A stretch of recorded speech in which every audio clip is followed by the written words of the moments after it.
Welcome to Table from One. I'm the narrator, and in today's video, I'll be doing a rules refresher for Trickerion. So in this video, I'm going to teach you how to play with the Dark Alley expansion. This is the one expansion that comes with the base game of Trickerion, and it is required for solo mode. Let's get rolling.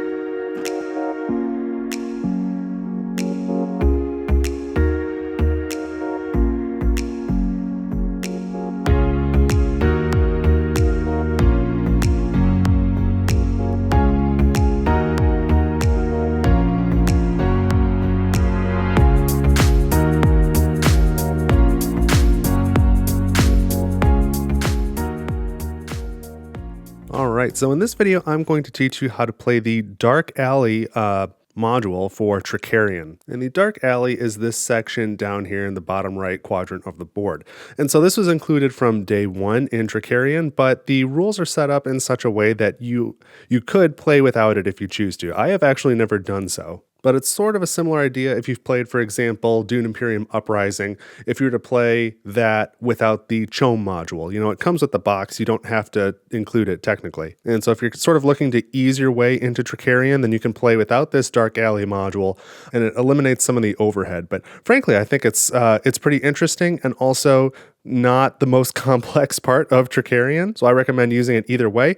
But I wanted to do this rules refresher video because I will be playing Trickerion solo on this channel, and the solo mode requires Dark Alley. So I just wanted to make sure everybody really understood how it worked. And on its own, it's really not very complicated. It adds two things. It adds these prophecy tokens here, and then these decks of special assignment cards here. That's really it. The only complication comes from the rulebook doesn't really separate this out as its own mini expansion. It's kind of integrated in the game. The idea is that you're always going to use it. So strewn throughout the rulebook in a dozen different places are little parentheticals that say, if playing without Dark Alley, then do this. So what I'm going to do in this video is try and consolidate all of that information.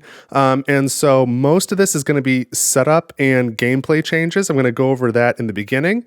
Then the most important part of the Dark Alley is, again, the prophecies and the special assignment cards. I'll talk about that in the second section. And then at the end, I'll talk about how endgame scoring changes when you play with the Dark Alley. So that's sort of the roadmap for this video. I've got chapter markers as always. And if you have any questions or if you think I've made a mistake, either way, please leave a comment, let me know. And then one final note, just for simplicity, so that I can communicate effectively and in a more concise way, I'm going to say, if you're playing with Dark Alley, that's Dark Alley. And if you are not playing with Dark Alley, if you're playing with just this stuff, I'm going to call that base game Trickerion, just base game. If I'm talking about the base game, I'm saying without Dark Alley, because to me, base game means as stripped down as you can get it. So even though Dark Alley comes with the with the original version of Trickerion, that's how I'm going to signify it in the video so you know what I'm talking about. And I guess one other thing, of course, there are other expansions to Trickerion, such as the Academy, and some of those expansions might change the way you set up and interact with Dark Alley.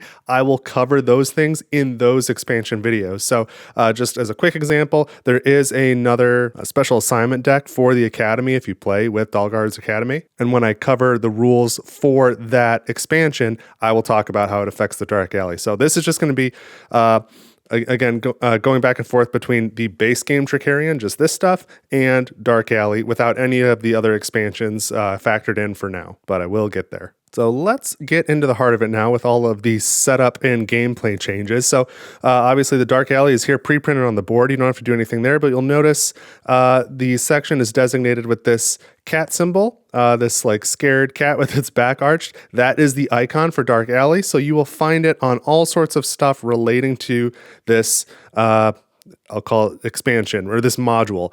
So for example, this card here has it. You can see it on this side of the player board. So you're going to see that icon on all of the Dark Alley related stuff. So the first change in setup is going to be with the trick cards themselves. So I've got the 4 decks here already laid out.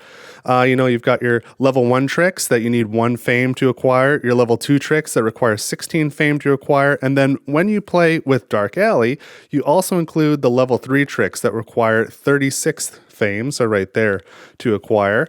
So I'll say 36 on the back, and you can see on both sides they've got that black cat symbol in the top right corner to say that these are for Dark Alley. So if you're playing base game Trickerion, then these are not included. If you're playing Dark Alley, then you add them in. And so there are 4 of those for each of the specialties, or each of the favorite trick categories. I believe that's what they're called. The next change will be in setting up the performance deck. So if you're playing base game Trickerion, you've got 2 of these cards from Riverside Theater, and then 2 of these from the Grand Megorian. And then, so it's a deck of 4 cards, and then you add 1 Riverside Theater card out for the number of players -1. So if you're playing a 2-player game, you would add 1, a 3-player game, you would add 2, and a 4-player game, you would add 3. The difference is when you're playing with Dark Alley, then you're going to have 2 Riverside Theater cards, 2 Grand Megorian cards, and then after the Grand Megorians, the final 2 rounds, you'll have 2 from this deck, the Magnus Pantheon. And again, you can see the black cat there. So these are just bigger and better cards. It's like the best theater. You can see the artwork here on the 3 theaters. So like you normally don't have access to these, but the game is going to go a couple rounds longer. So that's why I left this out here. Normally when you play base game Trickerion, the game ends after 5 rounds, but when you play with Dark Alley, it ends after 7. So you're going to need 2 more of these cards. And so that's where this deck comes in. So you're just going to randomize these, take 2 of those and any 2 of these, and then 2 of these. And then that is your performance deck. Set that off to the side. And we'll just assume that I'm playing solo mode, which means I've got 1 automated opponent. So then I'll take 1 of these cards and put it up here as the first performance card. All right, so that is the next setup change. Then you've got to put out your special assignment cards. This is something that you normally just skip if you're playing base game. But there are, when playing with no other expansions, there are 4 decks of these special assignment cards, and they correspond to the areas that you can send your workers, either the downtown, the market row, the theater, or your workshop. So there's 1 deck for each. So they're color coded. They have the associated icons. Each of those decks, shuffle up the cards and then place them face down in the associated area here in the Dark Alley. So again, we have from left to right, downtown, the market row, workshop, and the theater. So I'll talk about how these work later in the video. But again, the 4 decks are separated, individually shuffled, and placed face down in the corresponding area. All right, and then the next general thing that the rulebook is going to tell you to set up is these prophecy tokens here, but a little bit confusingly, you don't want to do that yet because all players need to pick all their starting player stuff before these prophecies come out. So I'm just going to move this over for just a minute and we will come back to it. That is the last part you will do for setup. So I'll just leave that there. Let's talk about all of the changes to player stuff. So we've got our player boards here. I've got just 2 of them at random, and you'll notice they've got like a regular side that if you're playing base game Trickerion, you'll be familiar with, and then this other side with the Dark Alley icon on it. Now, if I lay these out side by side, the only difference that I'm able to find are, besides this icon on the top right, you've also got the Dark Alley icon here on the place where you'd place the magician. You can see that's not on this one. And that's really just a reminder that you're going to be able to use the Dark Alley abilities of the magicians. But the only other difference I see is just this section here on the left where you place Trickerion stones. And this is telling you to place from the bottom and spend from the top. But this is not actually used in Dark Alley. That's not used until the Dawn of Technology expansion. So you don't really need to worry about it. So I've spent a long time looking at these, unless I'm missing something, and please point it out if I am. These 2 sides of the boards when playing with just the base game and Dark Alley are really identical, minus the reminder here. But I will go ahead and remove this now. We'll put it on the Dark Alley side though, just for consistency. And if it wasn't clear by now, I'm not setting up everything. I'm only talking about setup stuff that's relevant when playing with Dark Alley, just the changes. So obviously nothing has changed to Market Row. That's why I haven't touched it. Nothing has changed to downtown or the theater. That's why I haven't touched them. So things like your starting Trickerion stone and your starting money, those things are not affected. If I don't talk about it, it's just the same as what you're used to. So, okay, when playing with Dark Alley, when you use your magician, normally when you play a base game, you just use this side. It's just kind of a picture of the magician. But when you play at the Dark Alley, you'll see again, Dark Alley symbol in the top right corner. When you flip these cards over, each magician now has a ongoing special ability. And these are listed in the booklet, so you can find them there. And so again, you still have to pick a magician that matches the school that you've chosen. But you can see like the Priestess of Mysticism, her special ability has to do with the Prophecies. So some of these will interact with the Dark Alley. The Great Optico, that one also interacts with the special assignment cards. So anyway, we'll take the Great Optico because that matches. Put that right there. So we grab our magician. So again, the little Dark Alley icon here is just a reminder to use the Dark Alley side of your magician, and all players should be doing this. All players get a special ongoing ability to keep track of. Now the other setup change for each player will be the permanent assignment cards.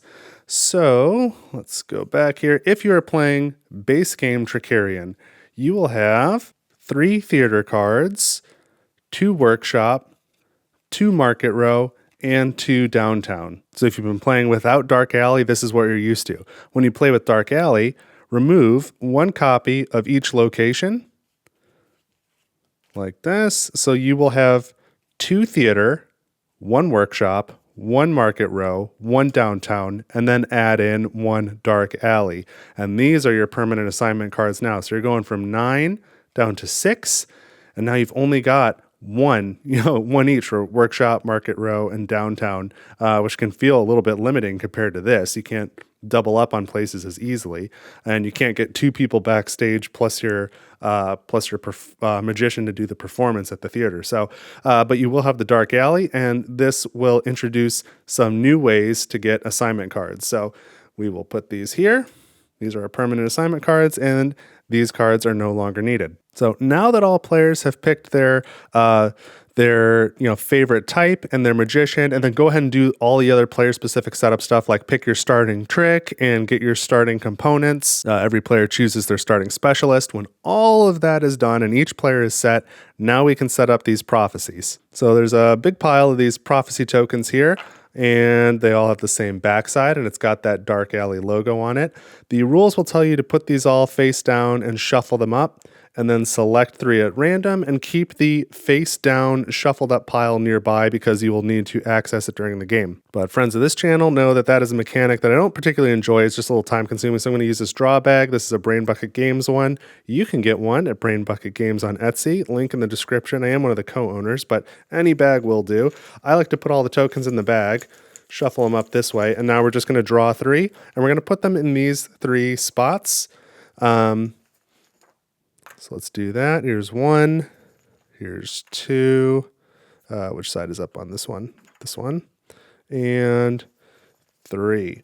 And then the rest of them, you do want to keep them nearby because you will have to access them from time to time. So I'm just going to place this bag right here. And I'll talk about the prophecies in more detail in a moment, but I want to point out that this area here is for the active prophecy, and during setup, you don't put anything there. You just put these 3. But for the rest of the game, you can expect to have a token here plus 3 in this little crystal ball. So that is all these setup changes, and the only ongoing gameplay change besides having access to this area here is that, again, instead of playing to 5 rounds, you will play all 7 rounds. So the next thing we need to talk about is just playing the game and the Dark Alley area itself, what you can do here, and then how the prophecies work and the special assignment cards. And so let's just start by taking a look at the Dark Alley itself. So there are 4 action slots there, or 4 worker slots there by default. Of course, some of those may not be available if you're playing less than a 4-player game, but they're set up exactly the same way as the downtown and the market row, where from left to right, these spots give you 2 action points, 1,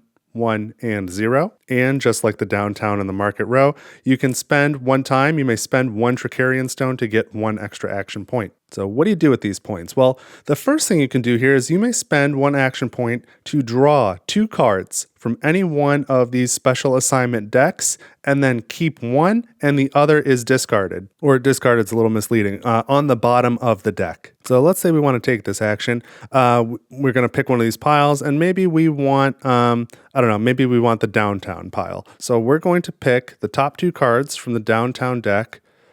And this is the only little miss on this game, really, that that I think is I wish these were language independent and just had icons. There's a lot of text on these cards, but you get these 2 cards and you read them. If you're playing multiplayer, you can keep them secret. These are just for you. And then you're going to keep one and put the other on the bottom of the deck. So just for fun, let's look at what these 2 say. So the left one is mass recruitment. If you hire an apprentice, you may pay 3 coins to hire a second one.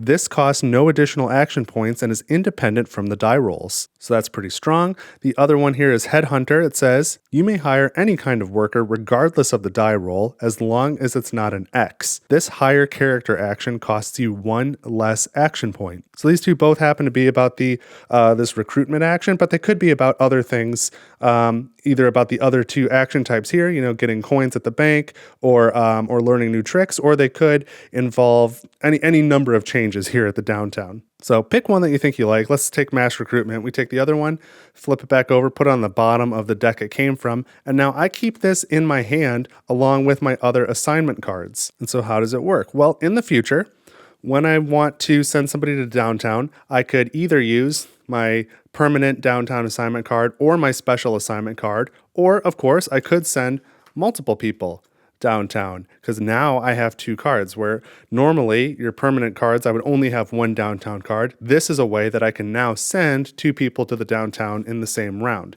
Now, when you use the special assignment card, so it's got that special ability on it, you have 2 options.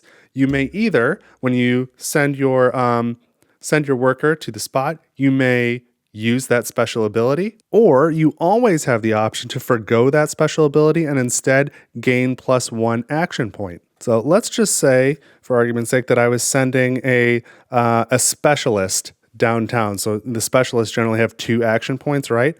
And so I send them there with 2, and they get this first spot, which gives them 2 more, so that's 4 action points. I could then spend a Trickerion shard to get a 5th, and then forgo this ability to just get +1 action point and have 6 action points with a specialist, instead of normally that amount of action points is only reserved for the magician. And so that gives you a lot of flexibility that's really handy. So when you're taking these cards, you want to take one with the ability that you think is better, but all of the cards, it is identical across all the cards, they all have this +1 on the bottom. There are no other values. There's no +2s or anything like that.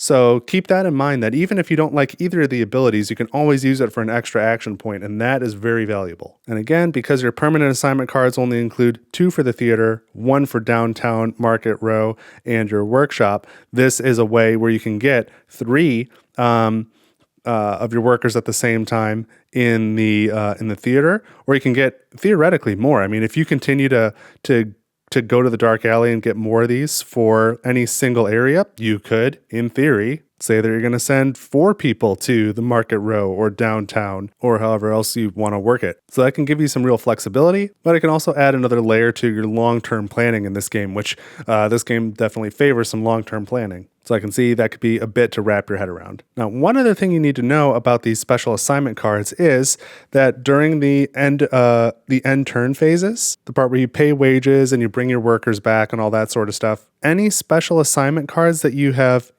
placed this round, all the used ones get returned to the bottom of their respective deck. So they are technically available to try and get again if you can burn through that deck enough. Now, one important caveat to that, which is interesting, if you have placed a special assignment card on a worker and then you idled that worker, you did not actually send them anywhere, then that special assignment card does come back to your hand. Now, everyone will know what it was, because it's been on display at the table and so they could read it, but you get to get it back. So you only lose it if you send that worker. Now, why you would play it and not send the worker, I'm sure there's reasons, but it's not super efficient. So you're going to want to assume you're trying to send your worker somewhere. But yeah, if for whatever reason you put a special assignment card and you don't send that worker, you idle them, then you do get it back into your hand. So that's this first action anyway, is to spend 1 action point to draw 2, keep 1 from any of these 1 piles.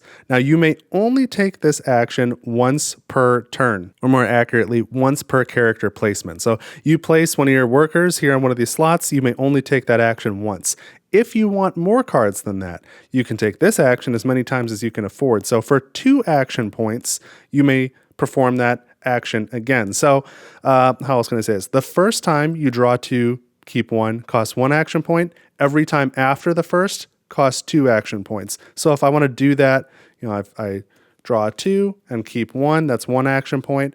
Now, if I want to draw 2, keep 1 again, that's 2 action points, so 3 in total. And this time I may pick from the same deck or from different decks. Say I sent my Magician to this spot here, so the Magician has 3 action points plus 2. I've got 5 action points total. I could do 1, 2, 3, 4, 5. So I can draw 6 cards and keep 3. Now you should try and keep them in their pairs, even if you're taking them from the same deck.